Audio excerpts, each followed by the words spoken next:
Chers amis, eh bien, bonsoir. Toujours bien aussi d'échanger comme ça, c'est édifiant pour nous. On a une invitée qui est là. Salut Géraldine, je ne sais pas si tu es là. Oui, tu as l'air d'être là. Salut, est-ce que tu vas bien? Mais on t'entend pas. Alors, JJ, on t'entend pas. Je ne sais pas si c'est... C'est bon. C'est toi. Ça y est, c'est toi. Ah ben voilà, vous Le voyez. micro était coupé. Laissez-moi vous présenter Géraldine, experte en technique aussi. Géraldine, tu vas bien? Oui, ça va, Ben. Merci. Je disais en voix off que je t'aime bien aussi. Ah bah merci. C'est moi qui ai dit je t'aime bien. Lui, il a dit on l'aime. Non, mais de quoi tu te non, mêles, toi? oui, j'ai dit beaucoup. Ah voilà, merci. Et donc, alors, GG, toi, peut-être, est-ce que tu peux te présenter en une phrase qui tu es, d'où tu viens, ce que tu fais? Tu es à l'APO, donc on te voit chanter. Mais en dehors de ça, qu'est-ce que tu fais? Eh bien, je suis maman de 3 enfants. Voilà, je suis mariée à Élie Widmer et je travaille à l'Institut JSP qui est dans les locaux de l'APO qui propose de la formation en théologie. D'accord. Le meilleur institut de ce genre que je connaisse. De la À planète. Mulhouse, le meilleur institut chrétien Oh, même sur plus Mulhouse, large que ça. et Même particulièrement plus large dans le que ça. quartier de Bourswiller. Alors, ok. GG, donc ça c'est très intéressant. Maintenant, il y a quelque chose dans ta vie, moi, qui m'intéresse, c'est que tu as une expérience. Alors, c'est très étonnant quand on te voit, une jolie, j'allais dire jeune femme, mais t'es plus tout à fait aussi jeune que ça, mais une jolie dame, blonde, aux yeux bleus, et qui pourtant est visiteuse de prison. Oui. Alors, est-ce que tu peux nous expliquer déjà quel est ce parcours et comment ça se fait? Et voilà, nous parler un petit peu de ça. Oui, alors ça me fait plaisir d'être là aujourd'hui parce qu'à quelques jours près, je fête mes 10 ans de visiteuse de prison. Donc, je suis honorée de pouvoir en parler. Et en préparant cette émission, je me suis dit, mais j'ai pas le temps d'expliquer comment j'en suis arrivée à là, c'est trop long.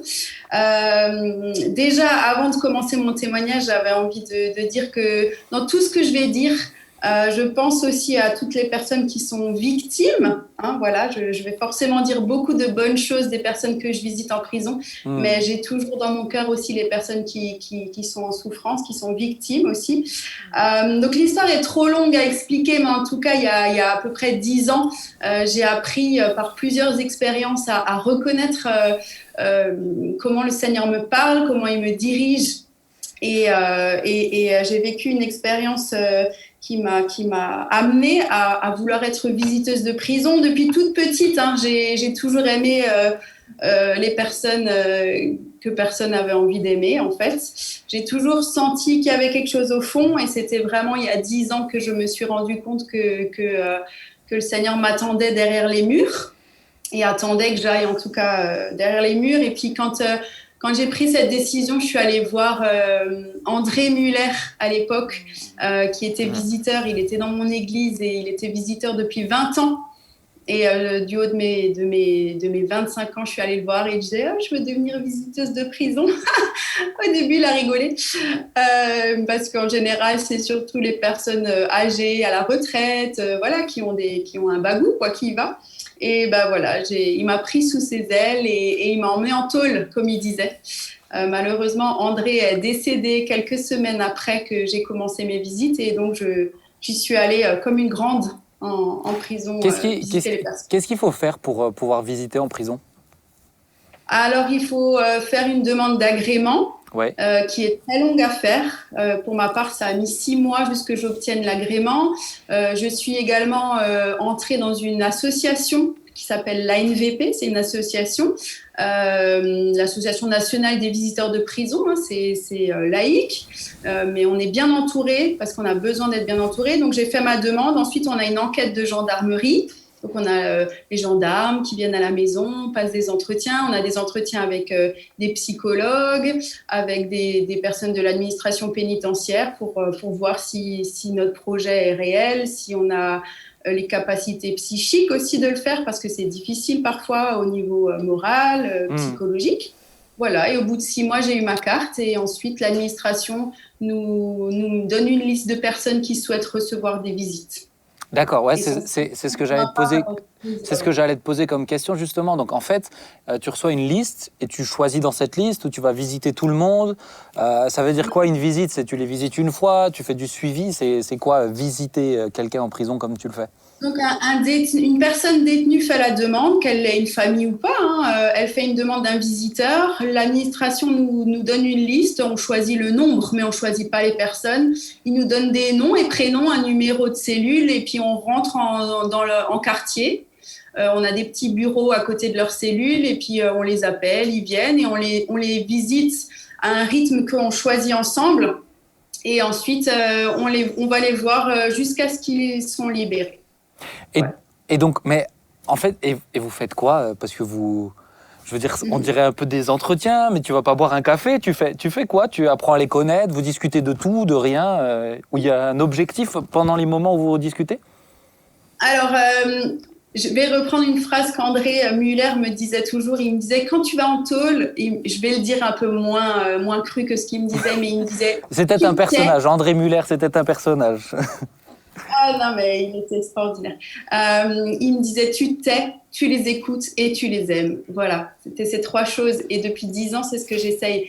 Bien sûr, je leur parle, hein, je me tais pas seulement, mais surtout, je les T'aurais écoute. du mal. Ouais.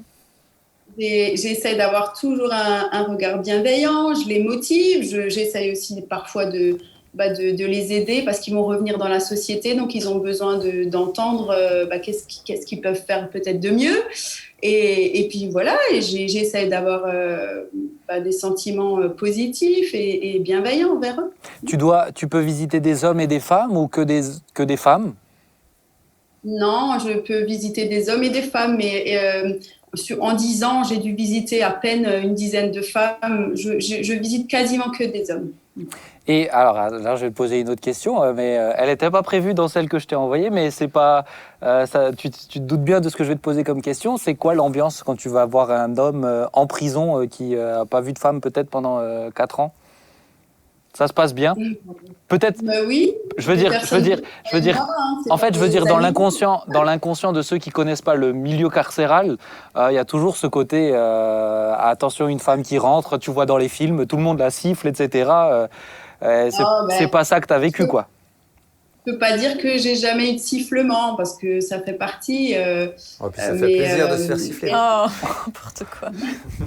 J'ai jamais eu, en tout cas, de remarques irrespectueuses ou Ouais. J'ai jamais senti de tension, en tout cas. Bah, bien sûr, il y a de la tension, on est en prison, mais en tout cas, vis-à-vis de moi, au contraire, je pense que je suis très en sécurité là-bas. Ouais, c'est hyper intéressant. Qu'est-ce que ça t'apporte à toi de visiter en prison? Quand je réfléchissais à tes questions, en fait, c'est pour donner une image. Alors, elle est peut-être forte, hein, mais j'ai vécu tellement de choses super jolies. Mais j'ai l'impression d'aller dans un trésor et d'aller fouiller. Vraiment fouiller dans un trésor qu'on a laissé, qu'on a abandonné. Je vais fouiller, je vais chercher. Je vais essayer de tirer le meilleur de ces personnes. Et quand j'y vais, j'ai l'impression que le temps, il s'arrête. La demi-journée où j'y suis ou les 2 heures où j'y suis, j'oublie tout. Et quand je ressors, je me souviens, ah oui, il y a ça, ah oui, il y a ça. Je suis comme dans un coupé du monde, c'est le cas de le dire, hein, ils sont coupés du monde et je le suis avec eux pendant 2 heures ou 3 heures, ou ça dépend le temps que j'y passe. Et j'essaye toujours de fouiller comme dans un trésor pour trouver le mieux, pour trouver le meilleur, pour trouver le bon et le positif. Parce que toi, tu es au courant de pourquoi ils sont en prison, de ce qui a motivé leur incarcération forcément. Et je te pose tout de suite ma deuxième question qui est liée à ça. Si tu sais ce qu'ils ont fait, je suppose que certains ont fait des choses pas belles pour se retrouver en prison, mais est-ce que tu as toujours de la compassion ou tu arrives toujours à exprimer toute cette dimension-là aussi de ce que Jésus nous demande d'exprimer, quoi? Oui, alors c'est vrai qu'on ne sait pas au départ quand on reçoit les noms et prénoms, c'est fait exprès, hein, ils ne nous donnent pas le pédigré. Mais très vite, en général, au premier entretien, on le sait. Parce que ces personnes ont besoin de vider leur cœur à une personne qui va avoir aucun jugement. Puisque le jugement a déjà eu lieu ou va avoir lieu, ça c'est déjà un objectif, c'est de ne pas juger une deuxième fois. Donc j'écoute déjà ce qui se passe et en fonction, effectivement, parfois c'est dramatique, c'est gravissime. Je ne suis pas là pour les excuser pas du tout. Mais de la compassion, non. Je sais pas si j'ai de la compassion. Je me posais cette question justement en lisant ta question. Je crois que j'ai beaucoup d'amitié pour ces personnes en fait. J'ai un objectif, c'est de leur donner ma confiance, mon amitié. Et je le vois quand j'ai fouillé dans les courriers en préparant ce moment-là, je me rends compte que ouais, c'est de l'amitié qui se crée pour beaucoup. Ah, c'est hyper intéressant. Plus que de la compassion. En fait, c'est pas de la compassion. La compassion, c'est plaindre quelqu'un, c'est partager ses souffrances. Ben non, en fait, je le plains pas du tout, parce qu'il a fait des choses graves. Je partage pas ses souffrances non plus. Mais par contre, j'essaye de lui donner des choses qu'il a peut-être jamais eues dans sa vie. Et l'amitié, je peux vous assurer que c'est des choses qu'ils n'ont pas beaucoup. Alors peut-être ça tu peux nous le dire, mais on a quand même l'impression que souvent c'est des gens qui ont déjà une vie compliquée, pas tous, hein, mais qui ont une vie compliquée avant aussi, dans la famille, dans sa façon de grandir, etc. quoi. Ah oui, bah, c'est des personnes, c'est des cassés de la vie. En 10 ans de visite, je ne crois pas avoir rencontré plus de 2 personnes qui avaient un père qui les a aimés correctement. Ah, ça dit beaucoup, hein. Est-ce que tu as un témoignage, et après on va peut-être intervenir tous ensemble, mais quelque chose, une expérience avec quelqu'un quelque chose qui t'a marqué, peut-être plus que les autres? Oui. Alors, je vais en parler de un, mais rapidement, juste avant, j'ai sorti plein de courriers parce que j'ai des boîtes pleines de courriers et tous, c'est des témoignages forts. Et quand je regardais rapidement les courriers, quand je te disais avant l'amitié, il y en a beaucoup qui me notent que je suis leur amie, une amie 100% généreuse, j'attends votre coup de fil, vous êtes mon amie. Enfin voilà, j'ai souligné tout plein de fois, j'insiste vraiment aujourd'hui sur cette amitié à leur donner. Ah, c'est beau. Parce que c'est bien, mais spécialement, il y a un témoignage chez Stéphane. J'oublierai jamais de ma vie. Stéphane, on qualifierait avec nos propres yeux de fou. Stéphane avait des graves problèmes psychiatriques, psychologiques, enfin tout ce qui existe en hic, il les avait. Et au départ, je commençais mes entretiens avec lui, je rentrais, j'étais mais cassée parce qu'il n'y avait rien à faire. Stéphane, il était fou, voilà, c'est tout. Il était fou, il faisait des trucs invraisemblables, il me disait des choses qui étaient... Bref, et je priais, je disais, mais Seigneur, je peux rien faire avec cette personne, c'est pas possible, la communication, elle est pas possible, etc. Et je sentais en moi qu'il fallait que j'y retourne, enfin, j'aurais pas abandonné, c'est sûr. Et au fur et à mesure que j'y retournais, il se passait à chaque fois quelque chose et parfois même des moments de lucidité où Stéphane commençait à me parler, à me dire des toutes petites choses de sa vie. Et comme ça, on a commencé à cheminer. Et, bon, Stéphane a été très dangereux pour le personnel, pour lui-même. Il a dû être mis de côté. Et je me souviens un lieutenant qui avait tout fait pour que je puisse aller le visiter, parce qu'il y a la prison en prison, hein, ouais. Pour que je puisse aller le visiter au mitard. Et je me souviens du lieutenant, en faisant sa demande à la hiérarchie, il disait mais quand Géraldine, elle vient, au moins, pendant les 2 jours suivants, on est tranquille, il est calme. Alors déjà, ça m'avait... j'étais tellement... Enfin, c'est pas me valoriser moi, hein, mais c'est que je me dis, waouh, il y a quelque chose qui prend... Et finalement, Stéphane a dû être transféré dans une prison beaucoup plus sécurisée où il allait être mieux pris en charge. Et un jour, j'ai reçu un courrier et il m'a écrit « Géraldine, j'ai rencontré Jésus. J'ai rencontré Jésus, j'ai fait une rencontre. Il m'avait découpé plein de morceaux de journaux avec des statues, des croix. Il était là, je crois qu'il a vécu quelque chose. Mais vous savez quoi, sans que j'ai eu besoin de quoi que ce soit, j'ai pas bourré la tête ou quoi. Bien sûr, je lui ai dit que j'étais croyante et que Jésus m'aimait, Jésus l'aimait. Mais juste en allant le voir et en ne pas abandonner en fait cette amitié, eh ben, je crois que Stéphane dans sa folie a fait une rencontre extraordinaire. Waouh, c'est trop beau, hein. C'est vraiment magnifique. Et puis c'est ce que tu disais, tu priais pour un peu ces personnes-là. Je pense que c'est aussi la dimension spirituelle que tu amènes dedans. Est-ce que ceux qui sont autour de la table là, veulent réagir? Oui, moi je voulais surtout demander comment tu peux leur parler de Jésus. Est-ce que c'est possible? Est-ce que tu as le droit? Comment ils le reçoivent, etc. Quel est le statut à ce sujet? Oui, alors moi, je suis donc dans l'association de l'ANVP, qui est une association laïque. Et non, je ne peux pas dire que j'ai le droit de parler de Jésus ou d'amener les personnes à croire en Jésus. Mais je leur ai toujours dit, et ils le savent, ils me connaissent, que j'ai mes propres expériences. J'ai ma vie, j'ai ma foi, et ça, évidemment, si on me pose des questions, j'y réponds. Et franchement, et je respecte aussi tous les autres visiteurs qui n'ont pas forcément la foi. On a tous ce même amour pour ces personnes.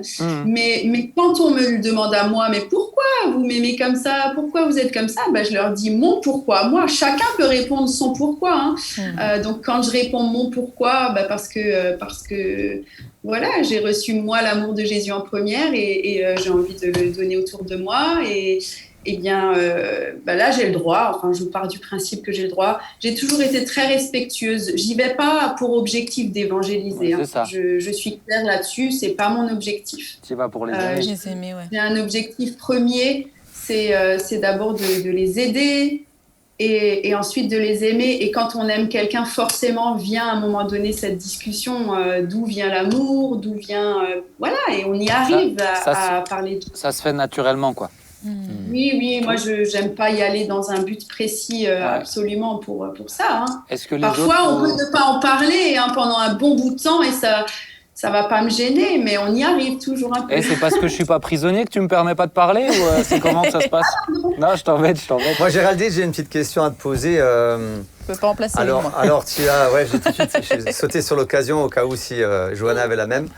Alors, c'est super intéressant et c'est vraiment touchant ce que tu dis, mais est-ce que, en dehors de la prison, tu as rencontré des prisonniers que tu visitais à l'extérieur et que tu as pu voir un vrai changement dans leur façon de vivre et dans leur position par rapport à la société? Alors oui et non.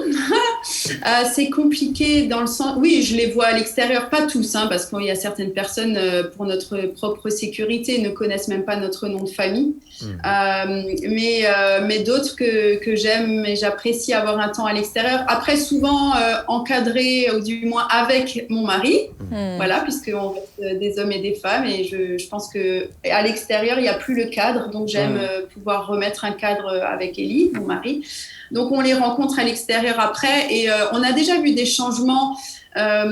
J'ai pas la prétention de dire une conversion, mais en tout cas, des changements de vie, oui. Je crois qu'on a déjà vu des gars qu'on a pu aider à peut-être se réinsérer, à penser autrement, à essayer de faire les choses plus honnêtement, ou voilà, des petites choses, mais qui dans leur vie ont des dimensions immenses. Et puis d'autres où on y croit, on est toujours encore tout à les suivre à l'extérieur et on leur souhaite de tout cœur, comme Stéphane en fait, d'avoir une rencontre personnelle aussi avec le Seigneur. Joy? Ouais, moi je trouve ça tellement super. Géraldine, c'est mon amie et je suis toujours admirative de cette facette de ta vie. Je crois savoir qu'il y a parfois où les visites sont quand même lourdes et où finalement en ressortant c'est pas toujours évident. Alors peut-être est-ce que tu peux nous dire comment tu gères quand les visites sont plus compliquées et quand finalement moralement, émotionnellement et parfois même spirituellement ça peut peser?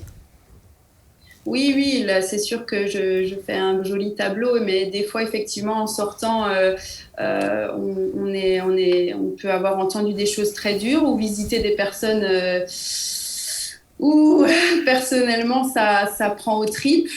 C'est sûr qu'il faut prier. Moi, je prie beaucoup avant d'y aller parce que souvent, c'est aussi un combat. L'association propose des groupes de parole avec une psychologue.